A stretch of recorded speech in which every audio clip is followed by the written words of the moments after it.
To punish the deserter, his comrades chained him with iron chains, the other end of which was nailed into the rock. They left him with only a rifle and some food.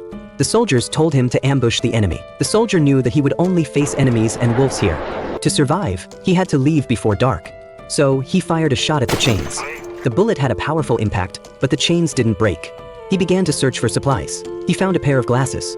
Can this thing break the chains? He removed the lens. Then, he broke off a pine branch and chewed it in his mouth.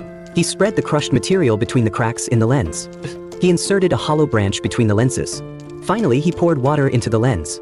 A simple magnifying glass was ready. Next, he used the magnifying glass to focus sunlight. Soon, a bale of dry cotton ignited. After the fire burned for a moment, he immediately poured cold water onto the rock.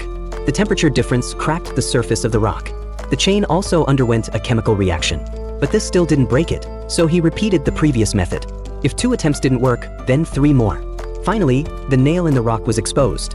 The repeated chemical reactions made the chain even more brittle. The man suddenly felt hopeful. He then picked up a rock and pounded the chain with all his might.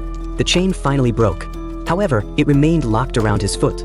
This was a sign of desertion. Therefore, he had to remove the chain intact. Not long after, he came upon a farmhouse. He looked through the sniper scope and saw a woman. Coincidentally, the woman also noticed him. However, she ignored him. The man also put away his gun. To remove the chain from his foot, he walked towards the woman and told her about his troubles. The woman didn't understand what he was saying, but she understood what he wanted.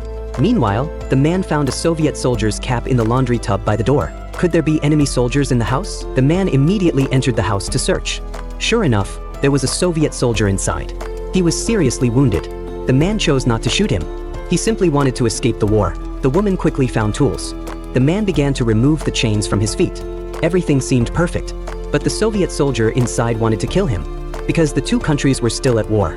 He picked up a dagger, hid it behind his back, and slowly approached the German soldier. The movie is called Kukushka.